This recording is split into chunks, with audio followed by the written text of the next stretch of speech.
Olá, gente. Então, nesse vídeo eu vou falar sobre isomeria constitucional e estereoquímica.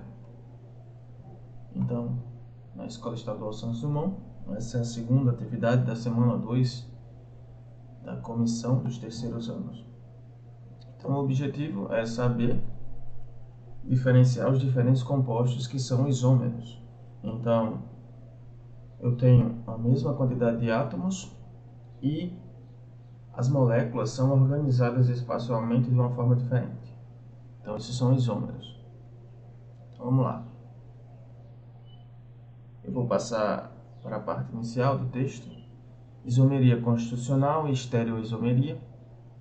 Então, estuda a conexão das moléculas que possuem os mesmos átomos, mas as conexões são diferentes. Então, um hidrogênio pode se conectar de um lado ou de outro. Então, isso vai dar um resultado diferente, uma molécula diferente, com propriedades químicas diferentes. Então, por exemplo, a palavra amor, que tem A-M-O-R, pode ser escrito Roma com essas letras, né? E Omar com essas letras também. Então, vamos ver primeiro a isomeria estática e dinâmica, e depois os diastereoisômeros e os enantiômeros. Vamos lá. Então, isômeros constitucionais estáticos são 3, de função, do esqueleto carbônico e de posição. E existe aquele dinâmico que é a tautomeria. Então, primeiro vamos estudar os funcionais. São moléculas que possuem os mesmos átomos, mas acabam gerando funções orgânicas diferentes. Então, vamos ler aqui. A mesma fórmula molecular. Então, a mesma fórmula molecular onde eu represento os átomos que constituem a molécula. Por exemplo, C3H6O. Mais forma no lado aqui, né, no aldeído do lado esquerdo, né, quando eu tenho a carbonila ligada a hidrogênio, e a cetona do lado direito, quando eu tenho a carbonila ligada em carbono secundário, ou a carbonila entre carbonos, não é isso? Ou seja, são funções orgânicas diferentes, partiram da mesma forma molecular, mas foram obtidos moléculas com grupos funcionais diferentes. Então aí vamos contar, temos o propanal, 3 carbonos, AN, ligações simples entre os carbonos e A, o aldeído. Então aí eu tenho o propanal. Então aí são isômeros de constituição, isômeros funcionais, porque possuem diferentes funções. E aqui eu tenho a propanona, aqui eu tenho a carbonila em um carbono secundário, né, um carbono ligado a outros 2 carbonos. Também tem 6 hidrogênios e um oxigênio. Essa é a própria, 3 carbonos, AN, ligações simples, e ONA porque é uma acetona. Então aqui eu tenho a isomeria de função, isomeria estática, né, de função. Então são iguais, a mesma forma molecular, mas são estruturas diferentes, né, porque possuem funções orgânicas diferentes e, em consequência, propriedades químicas diferentes. A esqueletal, na página 122 do livro, né, você pode ler um pouco mais sobre isso.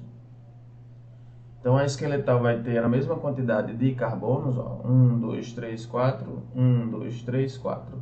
E, em consequência, também a mesma quantidade de hidrogênio, né? Porque a forma molecular tem que ser a mesma. Então, eu tenho 3, 4, 7, 10. Então, eu tenho 10 carbonos. E aqui eu tenho uma cadeia ramificada, né? Porque eu tenho, nesse carbono aqui, nesse carbono terciário, né? Um metil. E eu tenho 2 caminhos, né? Para seguir. Caminho linear, né, e esse caminho tortuoso aqui. Então eu tenho metilpropano, e aqui eu tenho um butano, 4 carbonos, ligação simples e hidrocarboneto. Então aqui eu tenho a cadeia ramificada e a cadeia normal. E essas diferenças, né, geram um isômero esqueletal. A próxima é de posição. Vocês percebam, né, que todas as moléculas, né, têm a mesma forma molecular. Todas têm um benzeno, o OH e o metil. A única diferença, né, é a posição do CH3. Essa posição aqui a gente chama de orto, essa combinação OH com CH3. Essa combinação OH com CH3 é meta. E essa combinação OH com CH3 é P, para. Então é ortocresol, metocresol e paracresol, ou simplesmente 2-metilfenol, 3-metilfenol e 4-metilfenol. E essa organização só vai mudar a posição de um grupo, então são isômeros de posição. E por último, agora mudando aquela dinâmica, né? Um composto se converte em outro, e nesse caso geralmente acontece com o aldeído se convertendo em um enol. Então o que acontece, né? Essa dupla vem para entre os carbonos e esse Hzinho é pego pelo hidrogênio. Então aí foi, agora vamos para os isômeros do espaço, espaciais. Então a gente precisa saber a geometria 3D da molécula para entender isso aí, os estereoisômeros. Então, de estereoisômeros, aqui eu coloquei uma definição um pouquinho diferente, né? Mas vamos ver se a gente consegue entender. Os átomos ligados mudam de posição, mas se colocar a molécula na frente do espelho, a gente tem que fazer um teste. Colocar a molécula na frente do espelho. Se vai gerar ou não a sua cópia, a chamada imagem especular. Se gera imagem especular, é um estereoisômero, não é um enantiômero. Se não gera, é chamado de diastereoisômero. Então aqui eu vou colocar um exemplo, ó. Por exemplo, essa molécula que tem 2 cloros. Se eu colocar ela no espelho, né, esses 2 cloros vão ficar aqui, né, e os 2 hidrogênios aqui. Então nesse caso, né, não vai formar, não é, a sua imagem especular, né. Então esses dois aqui são chamados de diastereoisômeros, porque não formou a sua imagem especular quando a gente coloca no espelho. Então na verdade esses aqui são chamados de diastereoisômeros. E eles podem ser chamados, né? Nós podemos usar duas nomenclaturas, a ZE e a cis e trans. A Z vai dizer que os maiores grupos estão do mesmo lado.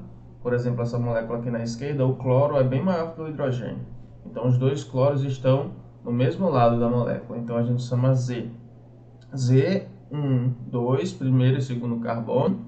Di, porque são 2 cloros, dicloro. 2 carbonos et, ligação dupla em e O hidrocarboneto. Então esse aí é Z12 de cloroeteno. E o vizinho, ou à direita, é E, porque os grupos cloros estão em posições diferentes na molécula, do lado e do outro, e aí eu tenho E12 de cloroeteno. A única diferença é cis do mesmo lado, eu posso chamar de cis, o mesmo nome, né? Daí o PAC. E trans quando estão em lados opostos. Os grupos maiores estão em lados opostos. E para finalizar, os enantiômeros. Só que os enantiômeros, para você identificar, você precisa saber se existe um carbono quiral, um carbono assimétrico, um carbono com mão na molécula. Ou seja, um carbono que tem todos os ligantes, né, os átomos conectados a ele, diferentes. Então aqui, ó, por exemplo, vamos primeiro ler a definição, tá? Página 134. São isômeros espaciais opticamente ativos, ou seja, possuem um carbono que possui 4 grupos diferentes. Esse carbono é o carbono quiral, carbono mão, ligados a ele. É o carbono quiral. Vamos lá? Então, quando eu coloco esse composto aqui, que tem cloro, bromo, flúor e hidrogênio, forma a imagem especular. E essa imagem especular não é a mesma molécula. Forma o seu enantiômero. Então, se a gente quiser colocar um em cima do outro, não vai conseguir porque são diferentes. O encaixe foi diferente. Se você perceber, em um o flúor está saindo do quadro e o outro, o bromo está entrando no quadro. E quando a gente olha para cá, se tentar inverter, né, o flúor vai acabar entrando e o bromo vai acabar saindo, nesse caso aqui. Então, quando eu girei essa molécula aqui, né, observamos que são duas moléculas iguais. Ó. O que é que mudou? A conexão entre o hidrogênio e o flúor. Então aqui são enantiômeros. E percebam que esse carbono tem 4 diferentes. 4 diferentes, 4 diferentes. Então moléculas que possuem carbonos quirais vão ter enantiômeros. E os enantiômeros são imagem especular que não se superpõe. Beleza? Então aí foi um resuminho. Eu agradeço a visualização, galera, e até mais. Show!